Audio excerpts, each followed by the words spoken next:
नमस्कार दोस्तों, मैं हूं सूरज। एक बार फिर से स्वागत है आपके ही अपने यूट्यूब चैनल द ब्रैडो में। और मैं हाजिर हूं फिर से एक नई वीडियो के साथ और आशा करूंगा कि जैसी प्यार आपने मुझे पहली वीडियो में दिया है दोस्तों, आप भी ऐसा प्यार मुझे इस वीडियो में भी देंगे दोस्तों। तो जो मैंने कल पहला वीडियो डाला था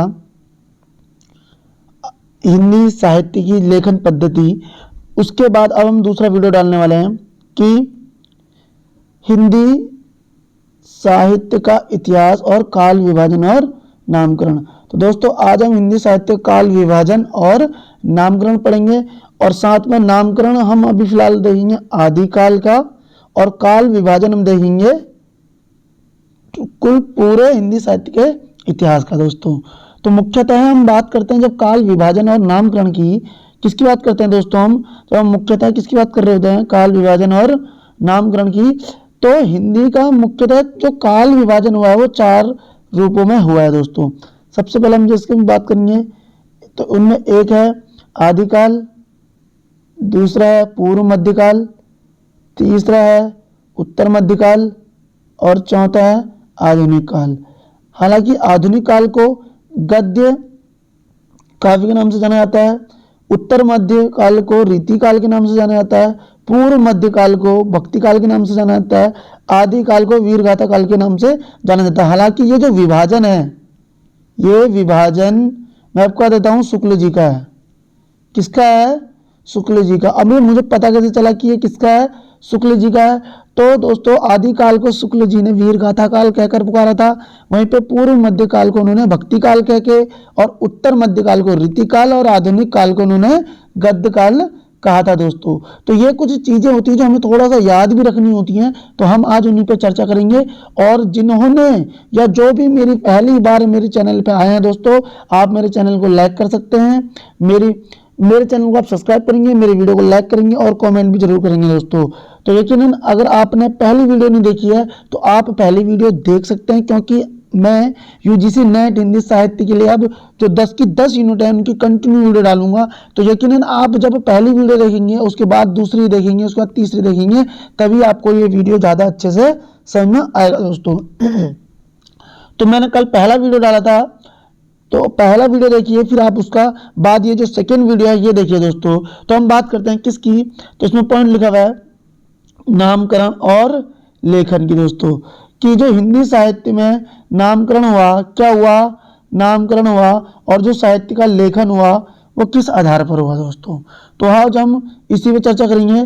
तो देखो नामकरण में क्या बोल रहा है, नामकरण, तो नामकरण से तो हम मुख्यतः जानते ही हैं, जैसे बच्चों का नामकरण होता है 16 संस्कारों में एक जैसे होता है नामकरण, तो उसी प्रकार से क्या बोल रहा है, हिंदी साहित्य में इतिहास के विवादास्पद प्रसंगों में एक हिंदी साहित्य के आदिकाल का प्रसंग भी है दोस्तों।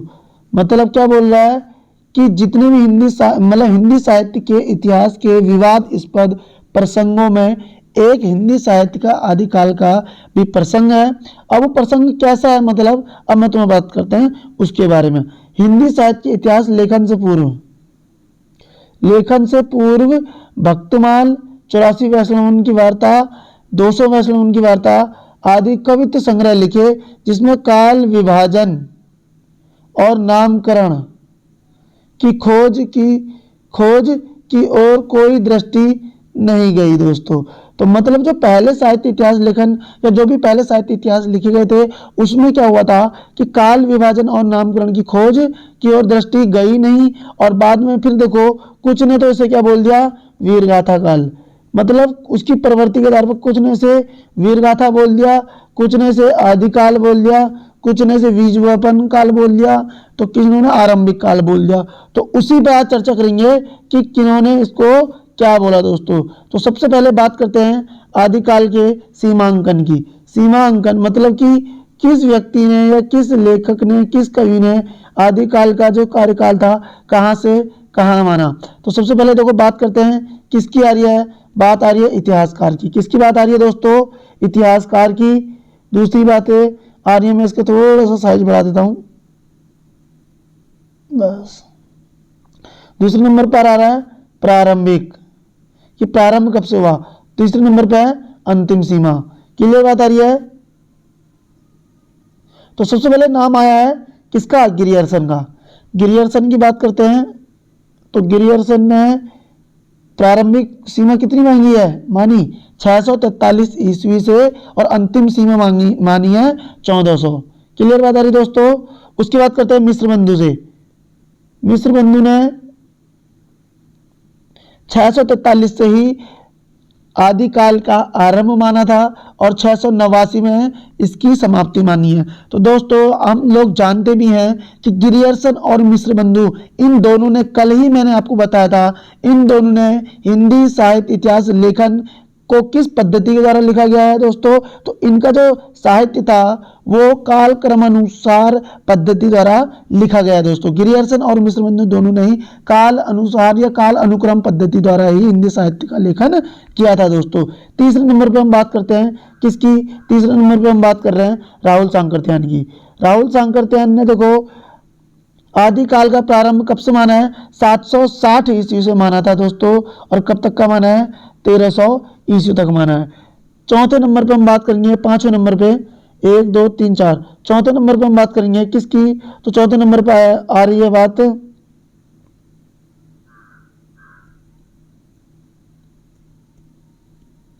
रामचंद्र शुक्ल जी की। तो रामचंद्र शुक्ल ने हिंदी साहित्य में आदिकाल की जो शुरुआत मानी थी वो 993 ईस्वी, बोले तो 1050 विक्रम संवत बोल सकते हैं हम इसे, लेकिन अभी हम बात करेंगे 993 ईस्वी, और साथ में 1318 में इसकी क्या मानी, अन्य आदिकाल की समाप्ति मानी। अब अगला क्वेश्चन आ रहा है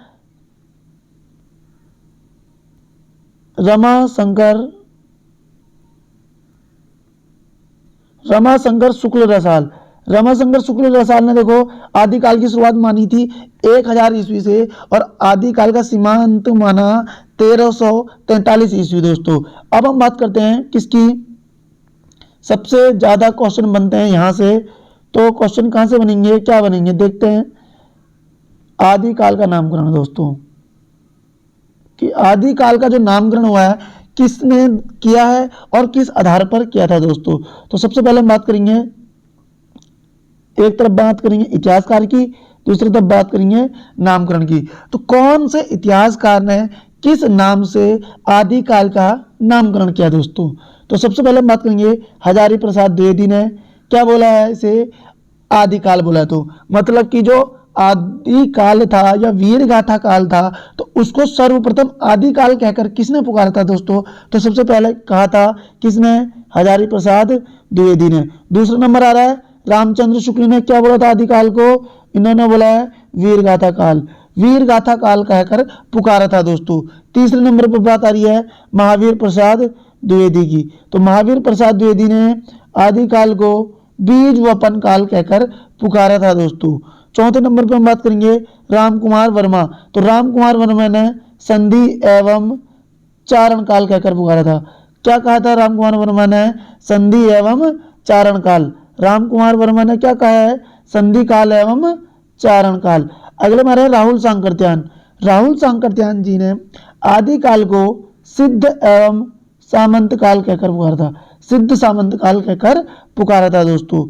अगली बात करते हैं मिस्र बंधु की। तो मिस्र बंधु ने आदिकाल को आरंभिक काल कहा है। अगला नाम है गणपति चंद्र गुप्त का। गणपति चंद्र गुप्त ने इसको प्रारंभिक काल या शून्य काल कहा है, मैन ये माना जाता है। गणपति चंद्र गुप्त द्वारा आदिकाल को प्रारंभिक काल या शून्य काल का नाम दिया गया दोस्तों। अगला नाम आ रहा है विश्वनाथ प्रसाद मिश्र ने इसको बोला है वीर काल। विश्वनाथ, देखो विश्वनाथ का विश्व और वीर का वीर तो दोनों सेम हो रहे हैं, इसलिए विश्वनाथ प्रसाद मिश्र ने इसको क्या बोला है, वीर काल। अब बात करते हैं धीरेन्द्र वर्मा ने और चंद्रधर शर्मा गुलेरी ने। याद रखना धीरेन्द्र वर्मा और चंद्रधर शर्मा गुलेरी, इन दोनों ने इसको अपभ्रंश काल कहा है। क्या कहा है, अपभ्रंश काल कहकर पुकारा है। अब बात करते हैं गिरियर्सन की। तो गिरियर्सन ने आदिकाल को क्या कहा है, चारण काल। क्या कहा था दोस्तों, चारण काल कहा था।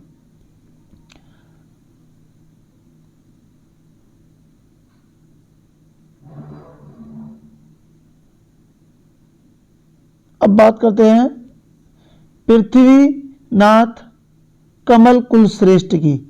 पृथ्वीनाथ कमल कुल श्रेष्ठ ने आदिकाल को किस नाम से पुकारा था दोस्तों? तो अंधकार काल। पृथ्वीनाथ कमल कुल श्रेष्ठ ने आदिकाल को अंधकार कहकर पुकारा। साथ ही रमाशंकर शुक्ल रसाल ने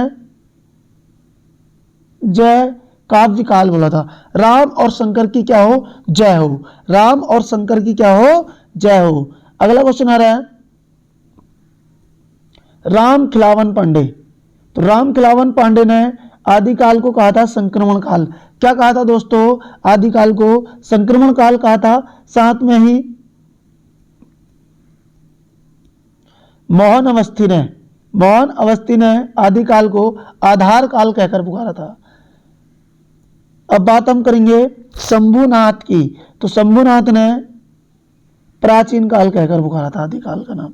आदिकाल को शंभुनाथ ने क्या कहकर पुकारा? प्राचीन काल। अब हम बात करेंगे वासुदेव सिंह की। तो वासुदेव सिंह ने आदिकाल को उद्भव काल कहकर पुकारा। दोस्तों ये काल बहुत ज़्यादा जरूरी है। इनको आप ये ना सोचें कि बस इतने सारे काल हैं कैसे याद करेंगे, आराम से याद हो जाता है। बस कुछ समय बार बार प्रैक्टिस करनी पड़ती है, आराम से ये चीज़ें याद हो जाती हैं। तो मैं फिर से बोलूँगा, अगर ये दी गई जानकारी आपको अच्छी लग रही है तो प्लीज़ आप मेरे वीडियो पर लाइक कर सकते हैं, मेरे चैनल को आप सब्सक्राइब कर सकते हैं। और आपका कोई दोस्त हो जो आदिकाल या मतलब यूजीसी नेट हिंदी साहित्य की तैयारी कर रहा है तो आप उनको इस वीडियो का लिंक दे सकते हैं। यकीनन उनको इस वीडियो के लिंक से काफ़ी ज़्यादा हेल्प मिलेगी दोस्तों। तो बच्चन सिंह ने आदिकाल को क्या बोला है? अपभ्रंश काल। तो दोस्तों मैं आपको बता देता हूं, देखो इधर बच्चन सिंह, धीरेन्द्र वर्मा, ठीक है, बच्चन सिंह, धीरेन्द्र वर्मा और चंद्रधर शर्मा गुलेरी, इन तीनों ने आदिकाल को अपभ्रंश काल कहा है। याद रहेगा, बच्चन सिंह, धीरेन्द्र वर्मा और चंद्रधर शर्मा गुलेरी, इन तीनों ने आदिकाल को क्या कहा है? अपभ्रंश काल कहा है। अब बात करते हैं सुंदरदास की। सुंदरदास ने आदिकाल को वीर काल या अपभ्रंश काल कहा है। वीर काल, देखो वीर काल अलग है और वीर काव्य अलग है। याद रखना इस चीज को, कहीं कंफ्यूज हो जाओ। वीर काल और वीर काव्य, वीर काव्य विश्वनाथ प्रसाद मिश्र का था। विश्वनाथ मैंने था वी और वी, है ना? तो इस चीज को याद रखेंगे दोस्तों। वीर काल श्याम सुंदर दास बोल रहा है और वीर काव्य जो है वो विश्वनाथ प्रसाद मिश्र बोल रहे हैं। आएगा देखो यहाँ पे विश्वनाथ प्रसाद मिश्र ने क्या बोला, देखो उधर वीर काल। अरे वीर काल बोला है तो वीर काव्य भी था यहीं कहीं। नहीं, इन दोनों ने वीर काल ही बोला है। इसमें वीर काव्य से कुछ ना कुछ मुझे आ रहा है यहाँ पे डाउट, लेकिन मैं इसे देख लूंगा। श्याम सुंदर दास ने क्या बोला है? वीर काल ही बोला है। और साथ में विश्वनाथ प्रसाद ने भी क्या बोला है? वीर काल। ठीक हो गया दोस्तों, आगे बढ़ते हैं। आदिकाल के प्रमुख कवि, प्रथम कवि, सॉरी, आदिकाल के कैसे कवि? आदिकाल के प्रथम कवि में चर्चा करेंगे। तो किस इतिहासकार ने कौन से कवि को पहला कवि माना है, या फिर कौन प्रस्तोता ने किसको प्रथम कवि माना है दोस्तों? तो प्रस्तोता के अनुसार और प्रथम कवि। तो सबसे पहले हम बात करेंगे राहुल सांकृत्यायन। तो राहुल सांकृत्यायन ने सरहपा 769 ईस्वी में थे ये। इनको हिंदी साहित्य का या आदिकाल का प्रथम कवि माना है। दूसरे नंबर पर आ रहे हैं शिव सिंह सेंगर। दोस्तों सॉरी, शिव सिंह सेंगर ने किसको माना है? पुष्य या पुंड कवि को माना है। और इसका जो कार्यकाल था लगभग कौन सा है? सर्वमान्य 10वीं सदी। तीसरे नंबर पर बात करते हैं हम, तीसरे नंबर पर बात करेंगे गणपति चंद्र गुप्त की। तो गणपति चंद्र गुप्त ने शालिभद्र सूरी को आदिकाल का प्रथम कवि माना है। ठीक है, आदिकाल का क्या माना है? प्रथम कवि माना है। वहीं पर बात करेंगे राम कुमार वर्मा। तो राम कुमार वर्मा ने आदिकाल का प्रथम कवि स्वयंभू को माना। किसको माना दोस्तों? स्वयंभू को माना। अगला पॉइंट आ रहा है हजारी प्रसाद द्विवेदी। तो हजारी प्रसाद द्विवेदी ने किसको माना है? तो अब्दुल रहमान को माना है। अब्दुल रहमान को माना है। अगला क्वेश्चन आ रहा है,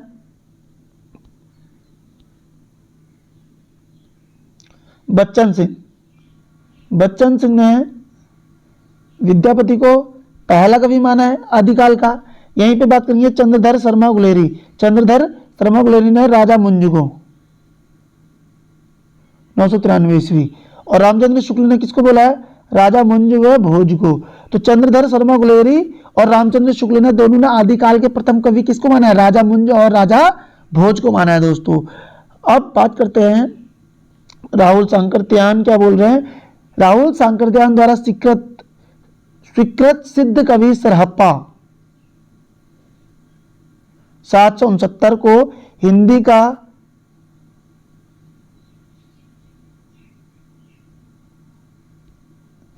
का प्रथम कवि माना है।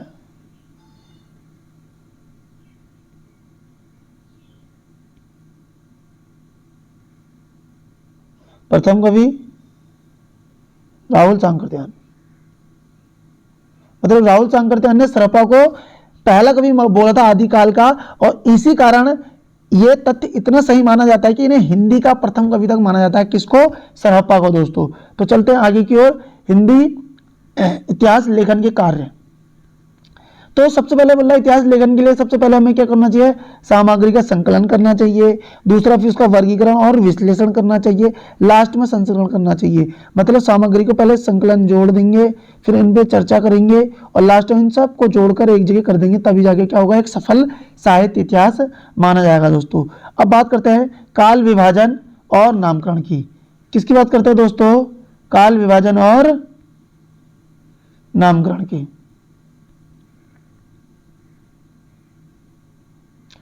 तो सबसे पहले देखो क्या बोलना चाह रहा है ये, काल विभाजन के कई आधार हो सकते हैं। क्या हो सकते हैं, काल विभाजन के क्या हो सकते हैं, कई आधार हो सकते हैं। जैसे कि हम बात करेंगे कर्ता के आधार पर भी काल विभाजन होगा। जैसे कर्ता के आधार पर क्या होगा, प्रसाद युग, भारतेंदु युग हमने पढ़ा है, शुक्ल भारतेंदु युग, या फिर हम बोलते हैं कि प्रेमचंद्र युग। तो किसी व्यक्ति द्विवेदी युग, तो जब किसी व्यक्ति के नाम पर उस काल का नामकरण कर दिया जाता है, उसी के बोलते हैं कि कर्ता के आधार पर काल विभाजन करना दोस्तों। अगला पॉइंट आ रहा है प्रवृत्ति के आधार पर। तो प्रवृत्ति के आधार पर हमने देखा था कि भक्ति काल, इस काल में सबसे ज्यादा भक्ति अपने चरमोत्कर्ष काल पर थी, तो इसको हमने भक्ति काल बोल दिया। आदिकाल में कईयों ने, आदिकाल तो वैसे भी बहुत ज्यादा अत्यधिक विरोधाभास का काल माना जाता है। सबसे ज्यादा अगर हम नामकरण हुए तो आदिकाल को लेकर ही है, क्योंकि इसमें सबसे ज्यादा असमंजस देखा जाता है। लेकिन हम प्रवृत्ति के आधार पर देखो दूसरा काल क्या बोला है, छायावाद। तीसरा देखो प्रगतिवाद, या हम बोल सकते हैं प्रयोगवाद, या हम कह सकते हैं नकेनवाद। वो कहीं ना कहीं किस पर आधारित थे, वो थे प्रवृत्ति के आधार पर, जो समाज में दिख रहा है हमें, ये चल रहा है। तीसरे नंबर पर आ रहा देखो विकास के आधार पर। किसके आधार पर दोस्तों, विकास के आधार पर। तो विकास के आधार पर देखो क्या बोला गया है, सबसे पहले आदिकाल। आदिकाल के बाद देखो किसका विकास हुआ, मध्यकाल का, और मध्यकाल के बाद किसका विकास हुआ, तो आधुनिक काल का। तो दोस्तों हमें एक चीज पता चली है कि कर्ता के आधार पर काल विभाजन कैसे होता है, प्रवृत्ति के आधार पर काल विभाजन क्या है, और विकास के आधार पर काल विभाजन क्या है दोस्तों। अगला पॉइंट आ रहा है कि गारसा दत्त तासी, शिव सिंह सेंगर ने काल विभाजन का कोई प्रयास नहीं किया दोस्तों। गारसा दत्त तासी और शिव सिंह सेंगर ने किसका, काल विभाजन का प्रयोग नहीं किया, क्योंकि इन दोनों ने साहित्य लेखन कौन सी पद्धति के द्वारा किया था दोस्तों, तो गारसा दत्त तासी और शिव सिंह सेंगर ने दोनों ने काल विभाजन में जो हिंदी साहित्य लेखन में जो पद्धति का प्रयोग किया था, उसे हम बोलते थे वर्णनात्मक पद्धति। कौन सी पद्धति, वर्णनात्मक पद्धति। तो वर्णनात्मक पद्धति कौन सी थी, जब वर्णों का क्रम के अनुसार साहित्य लिखा जाता था, उसी में काल विभाजन का कोई भी प्रयास नहीं हुआ है दोस्तों। तो हम पहले बात करेंगे कि गिरियर्सन का काल विभाजन। किसका काल विभाजन दोस्तों, गिरियर्सन का काल विभाजन की बात करते हैं।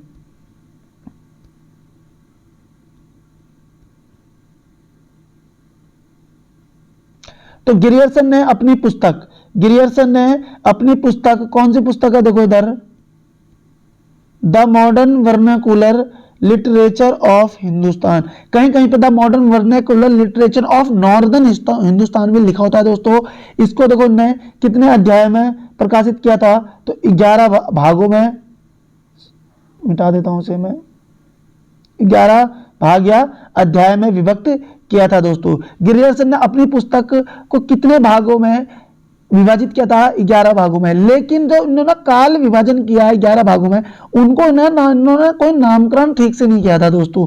जैसे देखते हैं, इतने सारे काल नहीं हो सकते हैं, सिर्फ छोटी छोटी घटनाओं को भी काल का रूप दे देना, उनके आधार पर काल विभाजन कर देना, ये भी सही सफल नहीं माना जाता। जैसे कि देखते हैं, इन्होंने देखो सर्वप्रथम क्या बोला है? चारण काल।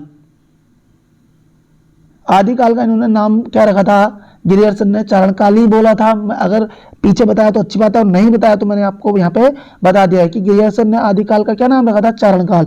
दूसरे ने तो काल विभाजन क्या करा? 15वीं सदी का धार्मिक पुनर्जागरण, 15वीं सदी का धार्मिक पुनर्जागरण।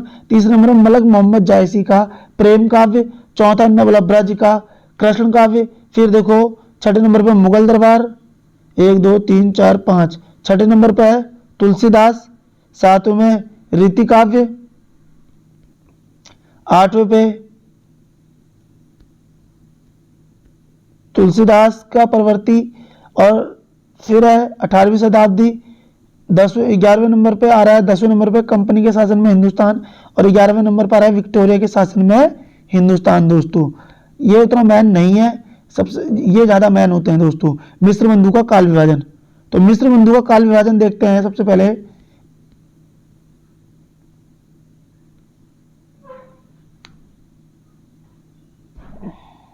सॉरी, माफी चाहूंगा। मिस्र बंधु का काल विभाजन, तो मिस्र बंधु ने सबसे पहले आदिकाल जो हिंदी साहित्य को करा था वो 5 भागों में बांटा है। हिंदी साहित्य का विभाजन 5 भागों में किया था। तो जिनमें सबसे पहले देखो क्या बोल रहा है वो? आरंभिक काल। दूसरा कौन सा है? माध्यमिक काल। तीसरा है अलंकृत काल। चौथा है परिवर्तन काल।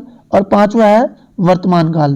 तो एक चीज में जरा ध्यान दीजिएगा, मिस्र बंधु में इन्होंने आरंभिक काल को तो पूर्व आरंभिक काल 700 से 1393 विक्रम संवत बोला है। और लास्ट इसी के दूसरे भाग को क्या बोला है? उत्तर आरंभिक काल। मतलब पूर्व आरंभिक काल और उत्तर आरंभिक काल, आरंभिक काल। लेकिन माध्यमिक काल को क्या बोला था? पूर्व माध्यमिक काल और प्रौढ़ माध्यमिक काल। देखो यहां से ये गड़बड़ होता है दोस्तों, पूर्व माध्यमिक काल और प्रौढ़ माध्यमिक काल। तो पूर्व माध्यमिक काल में इन्होंने क्या बोला था? 1445 का कार्यकाल दिया था इन्होंने। लेकिन देखो गड़बड़ कहां होती है यहाँ पे मिस्र बंधु के साहित्य इतिहास लेखन में। आरंभिक काल में देखो पूर्व प्रारंभिक काल बोला, उत्तर आरंभिक काल बोल जा। अब देखो माध्यमिक काल में पूर्व माध्यमिक काल और प्रौढ़ माध्यमिक काल। और अलंकृत काल में देखो पूर्व अलंकृत काल और उत्तर अलंकृत काल। देखो यहाँ पे पहले पूर्व उत्तर, पूर्व प्रौढ़, पूर्व उत्तर। इसका कार्यकाल देखो यहां से यहां देख लेंगे हम। परिवर्तन काल 1890 से 1925। अब देखो किसकी बात करते हैं? वर्तमान काल। अगला इन्होंने क्या बोला? वर्तमान काल। वर्तमान काल देखो 926 विक्रम संवत से शुरू हुआ था अब तक। अब इसमें एक चीज बोलिए मिस्र बंधु के कार्यकाल में या साहित्य इतिहास में, कालों के नामकरण में एक जैसी पद्धति का प्रयोग नहीं किया गया है। अब मैं आपको मैंने बता दिया था कि शुरू में इन्होंने क्या बोला था? आरंभिक काल, जो अपना आरंभिक काल था और माध्यमिक काल, इसमें गड़बड़ी हो रही है। देखो आरंभिक काल और माध्यमिक काल में क्या गड़बड़ी हो रही है दोस्तों? आरंभिक काल में तो इन्होंने पूर्व आरंभिक काल और प्रौढ़ आरंभिक काल बोला है, लेकिन माध्यमिक काल में क्या बोल दिया है? पूर्व माध्यमिक काल और प्रौढ़ माध्यमिक काल, जिसके कारण ये क्या हो गया है? थोड़ा सा गड़बड़ हो गया है। मतलब इसमें साफ साफ बोल दिया है कालों के नामकरण में एक जैसी पद्धति का प्रयोग नहीं हुआ है, जो हमें साफ साफ दिखाई दे रहा है दोस्तों। अगला देखो इसमें बोल भी देखो साफ साफ कि आरंभिक काल को व अलंकृत काल का उपविभाजन उत्तर और पूर्व में, और माध्यमिक काल का उपविभाजन पूर्व और प्रौढ़ में हुआ है नहीं दोस्तों? हुआ है। बताओ अभी देखो हमने पढ़ के आए हैं कि आरंभिक काल और अलंकृत काल का उपविभाजन तो उत्तर काल और पूर्व। पूर्व काल या उत्तर काल पहले गलत हो गया है, और माध्यमिक काल का विभाजन पूर्व और प्रौढ़ में हुआ है, इसलिए वर्तमान में स्वीकार नहीं है दोस्तों। अगले हम बात करेंगे रामचंद्र शुक्ल का काल विभाजन। किसका दोस्तों? रामचंद्र शुक्ल का काल विभाजन। तो इन्होंने सबसे पहले वीर गाथा काल। अब देखो इसमें थोड़ा सा कंफ्यूजन है, देखो क्या कंफ्यूजन है, इधर देखते हैं। इन्होंने अब इनका देखो क्या बोल रहा है ये, शुक्ल जी ने जो 4 विभाजन काल भागों में बांटा था हिंदी साहित्य के इतिहास को, सबसे पहले वीर गाथा काल, दूसरा है भक्ति काल, तीसरा है रीतिकाल और चौथा है गद्य काल। अब वीर गाथा काल, वीर गाथा काल का देखो कार्यकाल देखो कब से कब है, संवत 1050 से 1375 विक्रम। भक्ति काल का जो संवत था 1375 से 1700 विक्रम संवत। रीति काल का 1700 से 1900 विक्रम संवत। और गद्य काल संवत है जो 1900 से 1984 विक्रम संवत। लेकिन देखो दोस्तों इसमें हम एक लाइन पढ़ के चलेंगे जो बहुत ही ज्यादा महत्वपूर्ण है दोस्तों। यकीनन अगर आपको ये वीडियो अच्छी लग रही है, मेरी मेहनत आपको पसंद आ रही है, मेरे नोट्स आपको पसंद आ रहे हैं, तो यकीनन आप मेरी वीडियो को लाइक कर सकते हैं, मेरे चैनल को सब्सक्राइब कर सकते हैं। दोस्तों आप प्लीज एक बार मेरे चैनल पे आके मेरी वीडियो जब आप देखते हैं तो प्लीज अगर मेरी वीडियो आपको अच्छी लगती है तो आप कमेंट कर सकते हैं दोस्तों। अब क्या बोल रहा है, शुक्ल जी ने अपने हिंदी साहित्य के इतिहास में दोहरा नामकरण करते हुए उसका प्रारूप निम्न प्रकार से बताया। दोहरा प्रारूप, दोहरा प्रारूप से मतलब है कि देखो जो हिंदी साहित्य का शुरुआती युग था उसका नाम क्या रखा गया था, आदिकाल। लेकिन रामचंद्र शुक्ल ने उस काल को क्या बोला है, वीर गाथा काल, क्योंकि इस काल में सबसे ज्यादा वीर गाथात्मक रचनाएं हमें देखने को मिली थी दोस्तों। हालांकि रामचंद्र शुक्ल ने सिर्फ 11 या 12 पुस्तकों को ही 8 4 12 पुस्तकों को ही यहाँ पर स्थान दिया है। लेकिन हम बात करेंगे जो अधिकतर कौन सी है, वीर गाथात्मक है। दूसरे में देखो पूर्व मध्यकाल, दूसरा देखो आदिकाल होता है, एक मध्यकाल होता है और आधुनिक काल। लेकिन मध्यकाल भी 2 भागों में बटा है, पूर्व मध्यकाल और उत्तर मध्यकाल। तो पूर्व मध्यकाल को रामचंद्र शुक्ल ने बोला था भक्ति काल। क्या बोला था दोस्तों, भक्ति काल। और 7 नंबर पे उत्तर मध्यकाल को इन्होंने कहकर पुकारा था रीतिकाल, रामचंद्र शुक्ल ने। और आधुनिक काल को इन्होंने कहकर पुकारा था गद्यकाल। तो रामचंद्र शुक्ल ने आदिकाल को बोला है वीरगाथा काल, पूर्व मध्यकाल को बोला है भक्ति काल, और उत्तर मध्यकाल को बोला है रीतिकाल, और आधुनिक काल को बोला है गद्य काल। देखो इसमें साफ साफ बोल भी रहा है और संवत भी दे रखे हैं दोस्तों। अब बात करते हैं राम कुमार वर्मा की। किसकी बात करते हैं दोस्तों, राम कुमार वर्मा की। दोस्तों राम कुमार वर्मा ने देखो प्रारंभिक काल, और देखो इनका जो विभाजन राम कुमार वर्मा का यह है 5 भागों में। कितने भागों में, हमने बोला था मिश्र बंधु का 5 था, रामचंद्र शुक्ल का 4 था, और राम कुमार वर्मा का कितने है दोस्तों, 5 है। तो सबसे पहले हम बात करेंगे प्रारंभिक काल। प्रारंभिक काल देखो उन्होंने 2 भागों में बांटा है, संधि काल एवं चारण काल दोस्तों। तो इसमें भी कई बुकों में इसको 1 भाग में बोलता है और कईयों में क्या बोलता है, 2। इसलिए मैंने 2 मानकर इसको राम कुमार वर्मा का विभाजन कितना मान दिया है, 2। तो पहला हो गया संधि काल जिसका संवत है 750 से 1000 विक्रम संवत। दूसरा जो उन्होंने बोला था चारण काल बोला था, तो चारण काल का देखो 1000 संवत से 1375 विक्रम संवत है। दूसरे नंबर पर इन्होंने बोला है भक्ति काल, और भक्ति काल का जो इन्होंने संवत माना था 1375 विक्रम संवत से 1700 विक्रम संवत मांगा। और तीसरे नंबर पर आ रहा है रीति काल, और रीति काल में देखो उन्होंने क्या बोला है, तीसरा नंबर भी बोल सकते हैं हम, चौथा भी बोल सकते हैं। देखो संधि काल, चारण काल 1 2 3 4, तो रीति काल चौथे नंबर पे बोलते हैं। रीति काल का देखो उन्होंने कार्यकाल माना है 1700 विक्रम संवत से 1900 विक्रम संवत, और 5वें नंबर पे इन्होंने माना है आधुनिक काल को। आधुनिक काल का विक्रम संवत देखो क्या बोला है, 1900 से दोस्तों।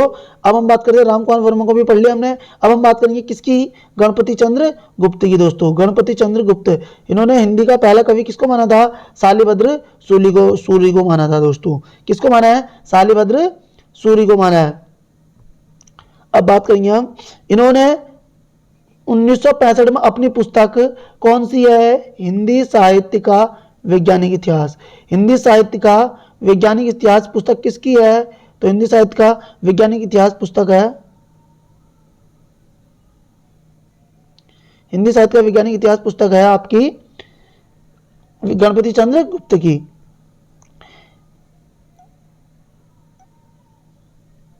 अब बात करते हैं हम विभाजन की। तो इन्होंने कितने में भागा? इन्होंने देखो 3 विभाजन किए मुख्यतः।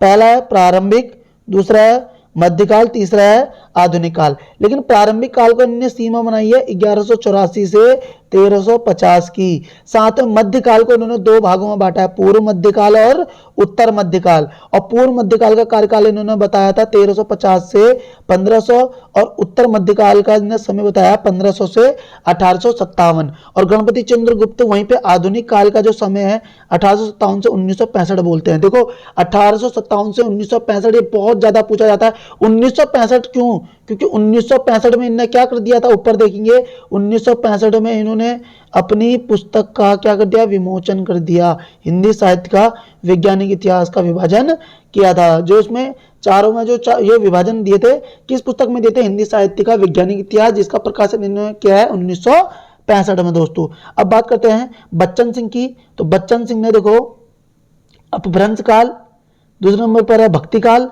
तीसरे पर आ रहा है रीति काल और चौथे पर आ रहा है आधुनिक काल। तो बच्चन सिंह ने भी कितने विभाजन करे हैं?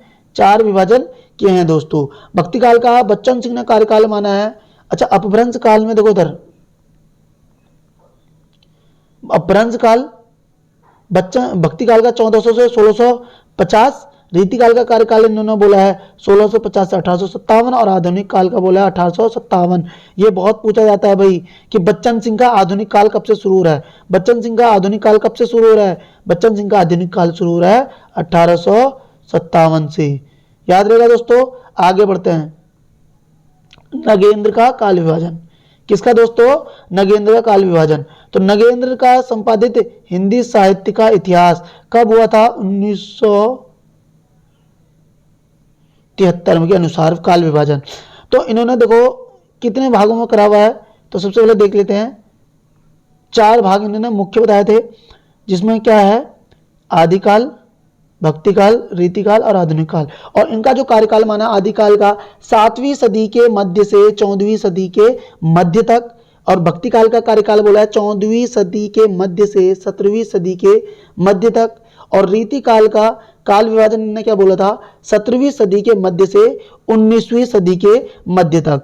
अगला क्वेश्चन देखो दोस्तों, यहां से बहुत ज्यादा क्वेश्चन मिलते हैं हमें देखने को। आधुनिक काल 19वीं सदी के मध्य से अब तक। लेकिन उन्होंने आधुनिक काल को कितने भागों में बांटा? पुनर्जागरण भी बोला, जागरण सुधार, छायावाद, छायावाद के बाद छायादोत्तरवाद, प्रगतिवाद और नवलेखनवाद।